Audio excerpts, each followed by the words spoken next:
আসসালামু আলাইকুম। আশা করি আপনারা সবাই ভালো আছেন। আলহামদুলিল্লাহ আমরাও ভালো আছি। আজকে আমি সহজভাবে চিকেন চাপ রেসিপি দেখাবো। এই যে মাংসগুলোকে আমি হাড় ছাড়িয়ে নিয়েছি, চিকেনগুলোকে শুধু হাড় ছাড়া মাংস লাগবে। এগুলোকে আমি এই হামারটা দিয়ে থেতলে নিচ্ছি। সবগুলি মাংসকে এভাবে আমি থেতলে নিচ্ছি। তারপর আমি মশলাটা রেডি করতেছি। 2 চামচ মরিচ, 1 চামচ লবণ, হাফ চামচ জিরা, হাফ চামচ ধনিয়া, হাফ চামচ গরম মশলা, আর এর মধ্যে আমি দিচ্ছি চাপ মশলা। এই চাপ মশলার মধ্যে রয়েছে, এটা হচ্ছে জোয়ান, মেথি, রাঁধুনি, শুকনো মরিচ সব মিশে চাপ মশলা রেডি করা আছে। এই চাপ মশলাটা 1 চামচ দিয়ে দিলাম। এখন এটাতে একটু আদা বাটা, একটু রসুন বাটা, হাফ চামচ আদা বাটা, রসুন বাটা, চামচ আদা বাটা, এর মধ্যে একটু টক দই, একটু লেবুর রস দিয়ে মশলাটা একটু মাখাতে হবে। একটু বিট লবণ। বিট লবণটা অবশ্যই চাপে দেওয়ার চেষ্টা করবেন, কারণ চাপে বিট লবণ দিলে চাপটা খেতে ভালো হয়।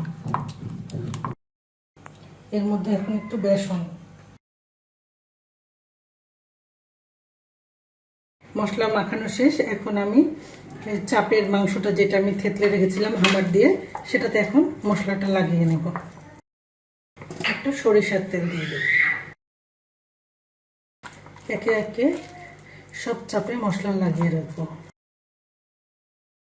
এভাবে আমি সবগুলোতে মশলা লাগিয়ে নিচ্ছি। এই যে আমার ম্যারিনেট করা শেষ। এখন আমি এই চাপগুলোকে 2 ঘন্টার জন্য রেস্টে রেখে দিব। তারপর 2 ঘন্টা পর ভেজে দেখাবো। 2 ঘন্টা পর ম্যারিনেট করা মাংসগুলোকে আমি এখন একটু তেল গরম করে ভেজে নেব। এগুলোকে আমি উল্টো পাল্টে ভেজে নিই। এই তো আমার এগুলো ভাজা শেষ।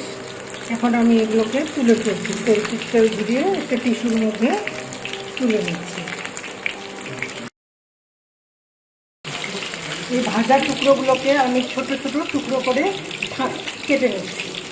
এগুলোকে ঠান্ডা করে নিই। ঠান্ডা করে ছোট ছোট টুকরো করে কেটে নিচ্ছি। এগুলোকে ঠান্ডা করে আমি ছোট ছোট টুকরো করে কেটে নিয়েছি। এখন এর মধ্যে একটু পেঁয়াজ আর কাঁচামরিচ কুচি গরম করি হালকা তেলের মধ্যে। বেশিক্ষণ ভাজবো না, এটা জাস্ট একটু নরম হওয়ার অপেক্ষা। এই বাটিতে আমি 2 টেবিল চামচ টমেটো সস, 1 চামচ ভিনেগার, 1 চামচ সয়া সস, 1 চামচ ওয়েস্টার সস আর একটু চিলি ফ্লেক্স দিয়ে মিশ্রণ করে নিয়েছি। এখন এটা আমি এখানে দিব।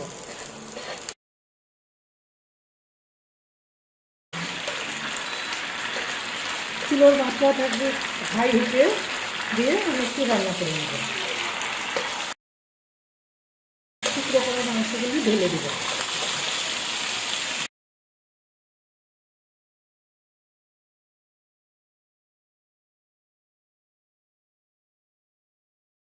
আমার রান্না শেষ। আমি এখন সার্ভ করে দেখাচ্ছি।